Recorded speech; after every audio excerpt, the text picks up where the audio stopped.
Hello everyone, I'm Ankit and you're watching StudyIQ IAS English channel. Now we all know US President Donald Trump is a very impulsive leader. He can say something today and few weeks down the line he can do something entirely different. And this behavior of his has given him a moniker in US domestic politics called as taco. No, I'm not talking about the food taco, but this is an abbreviation for Trump always chickens out.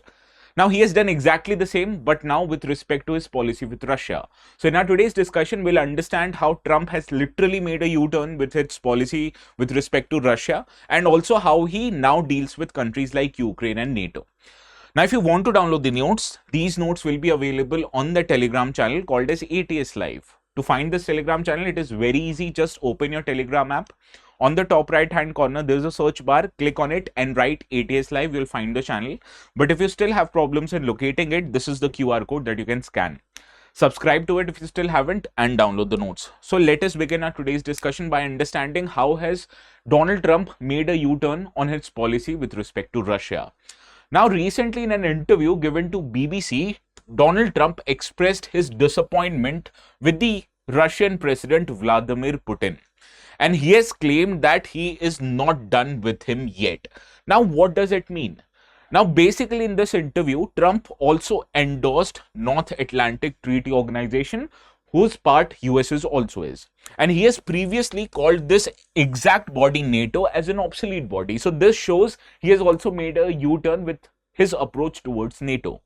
In addition to that, this U-turn also marks a significant shift in US policy towards NATO, towards Ukraine, and towards Russia.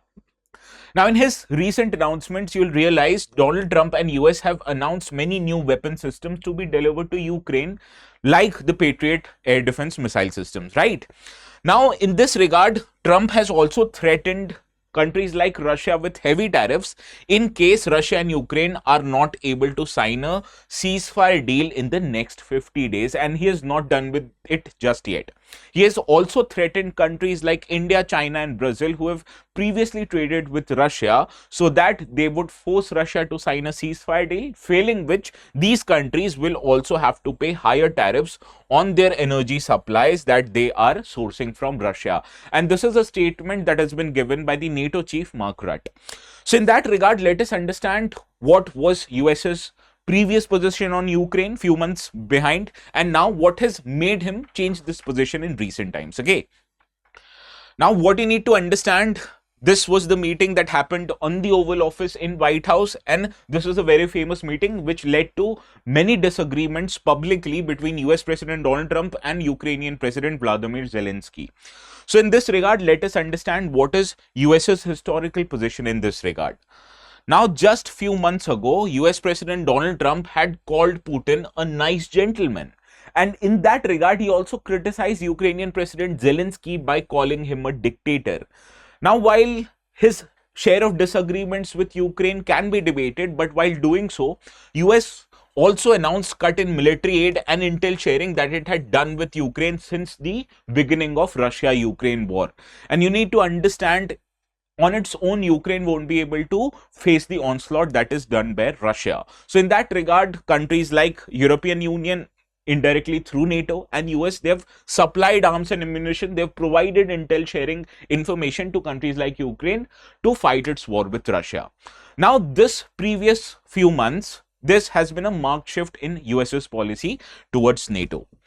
Now, this recent policy change, that is, earlier he criticized Ukraine, but now he's criticizing Russia.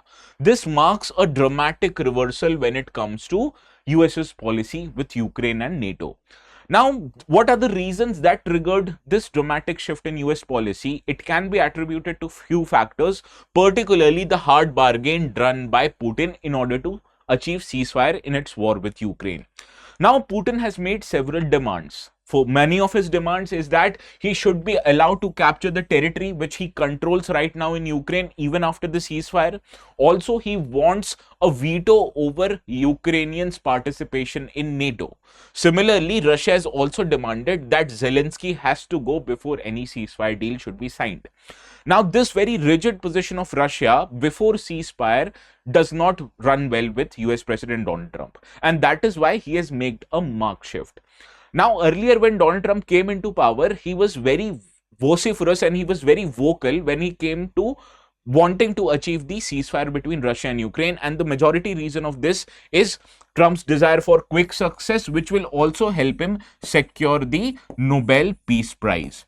So this was the desire, and because of the Russia's rigid position, this position of Donald Trump in order to achieve ceasefire has not materialized, and that is why he has made a dramatic U-turn on his policy with Russia.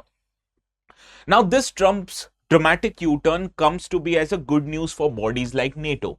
Earlier, when he came into office, Trump declared that NATO has become obsolete, which actually threatened NATO's position on whether US would able to fulfill its obligation with respect to Article 5 of Washington Treaty that led to signing of NATO.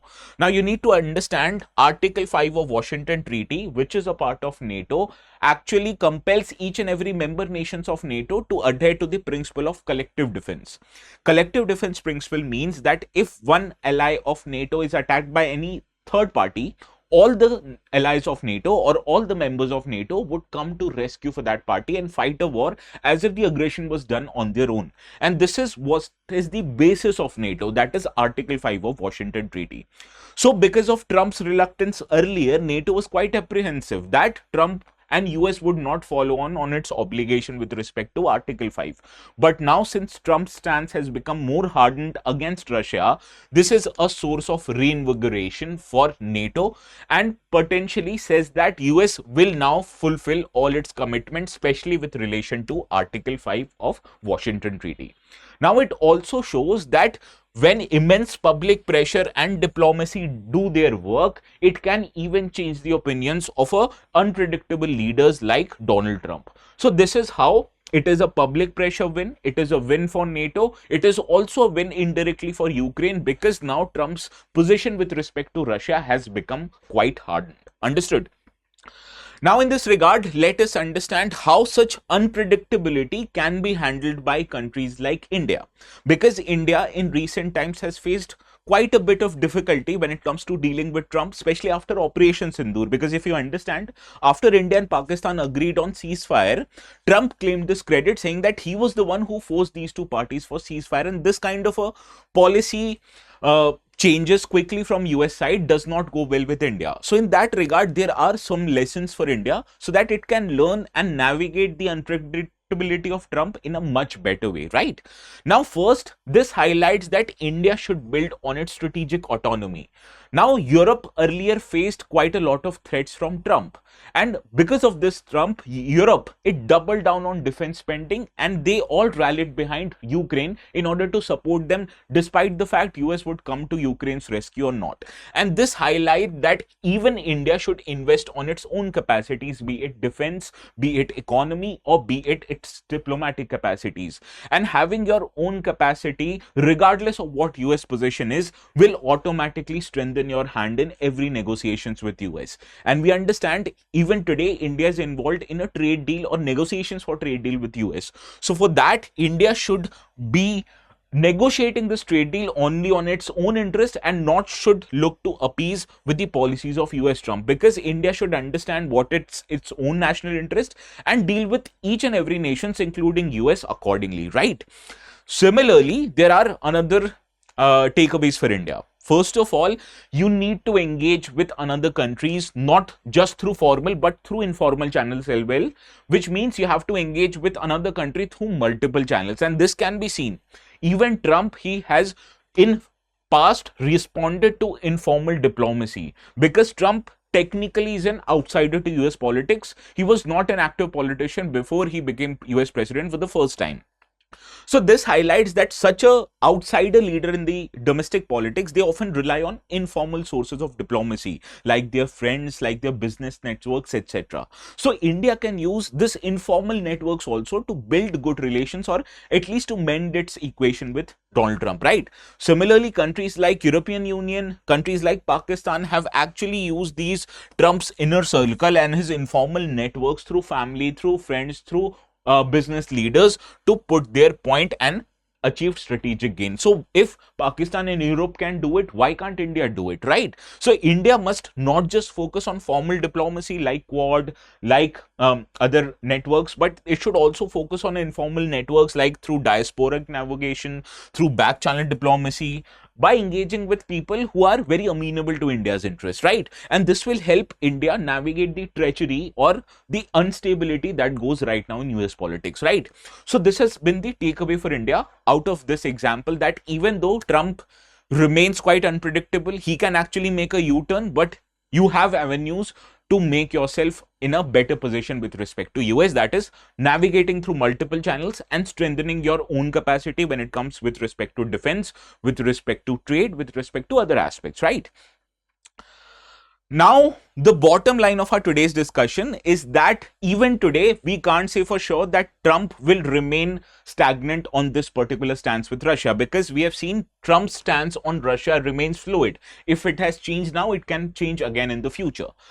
Therefore, we can say that Trump's policy towards not just Russia, but with any country is driven by optics, so as to look tough. It's driven by his own personal ambition to secure Nobel's Peace Prize, and it is also secured in a way by his own ego, which is quite large, as we have understood.